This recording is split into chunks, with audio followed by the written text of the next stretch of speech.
uyu munsi tugiye kuba turebera hamwe ibintu bitanu wagakwiye kwigira kuri Bill Gates.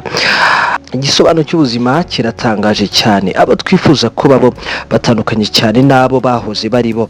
Ubuzima Bill Gates yabayemo butandukanye n'ubwo abenshi muri twe tubayemo, niyo mpamvu kuri uyu munsi twaje kuba duhitamo kugaruka ku buzima bw'umuherwe w'ibihe byose Bill Gates, twibanda ku bintu bitanu by'ingenzi ukwiye kuba umwigiraho.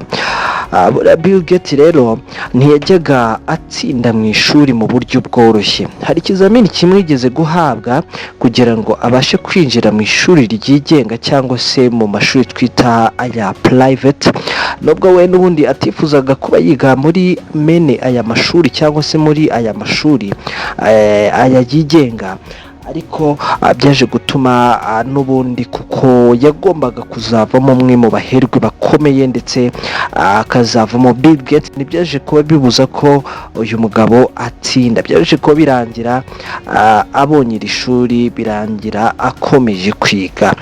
Isomo twakura ahangaha rero nuko icyo uzaba cyo ntaho kijya. Wagombaga kuba Bill Gates n'ubundi yagombaga kwiga akazavamo umuyobozi w'uruganda rukomeye cyane rwa Microsoft. Icya kabiri, mu buzima bwe bwose mu ngendo ze yahoranaga ibitabo hagati y'ibitabo 10 ndetse na 15. Umwe mu babanye nawe cyane avuga ko uyu mugabo yari afite umuco wo gusoma cyane, kuko uyu mugabo avuga ko yahoranaga igikapu cyuzuye ibitabo kandi byahindurwaga buri cyumweru, bivuze ko Gates byose yabashaga kubisoma. Isomo twakigiramo hano nuko umuco wo gusoma ari ingenzi cyane kuri wowe ushaka kugera kure mu buzima.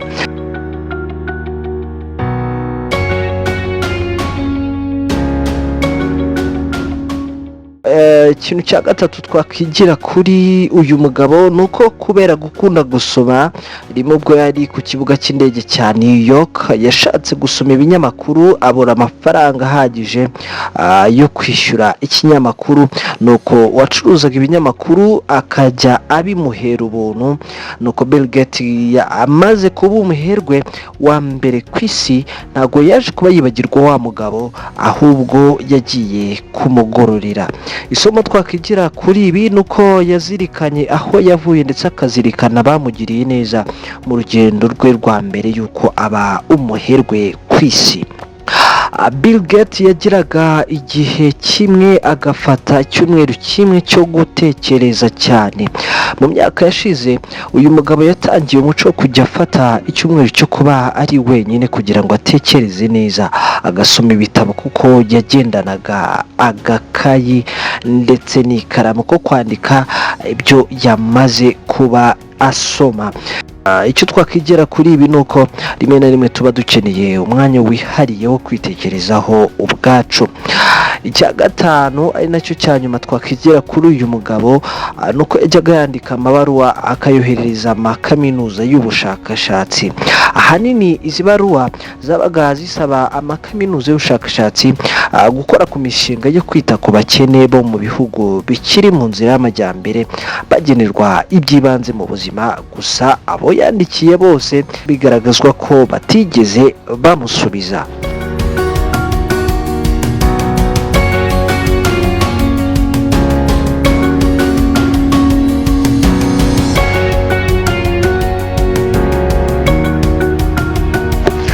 Umuherwe akaba n'ushinze ikigo gikora ibikoresho by'ikoranabuhanga na porogaramu za mudasobwa cya Microsoft. Bill Gates yatangaje ko yavuye mu nama y'ubutegetsi y'uru ruganda kugira ngo umwanya we arusheho kuharira ibikorwa by'ubugiraneza. Gates yari amaze imyaka 45 mu buyobozi bw'uru ruganda, harimo niyo yamaze ari umuyobozi mukuru kugeza muri 2008 ubwo yikuraga muri uyu mwanya.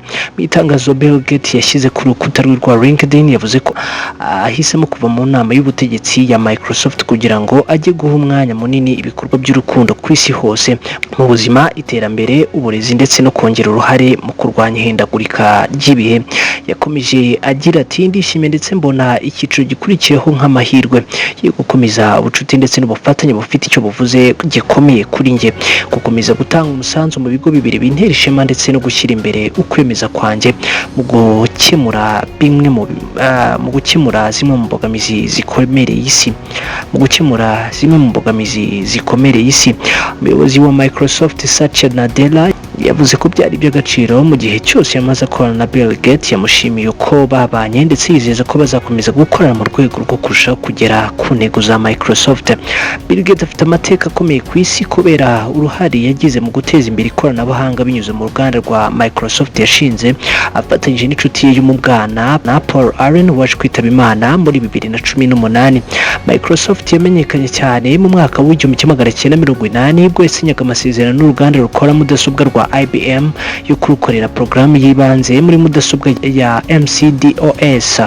Bill Gates kandi yamenyekanye cyane nk'umwe mu bantu batunze amafaranga menshi ku isi, dore ko ku rutonde rukorwa na Forbes aza ku mwanya wa 2 ndetse yamaze imyaka myinshi ari we uruyoboye.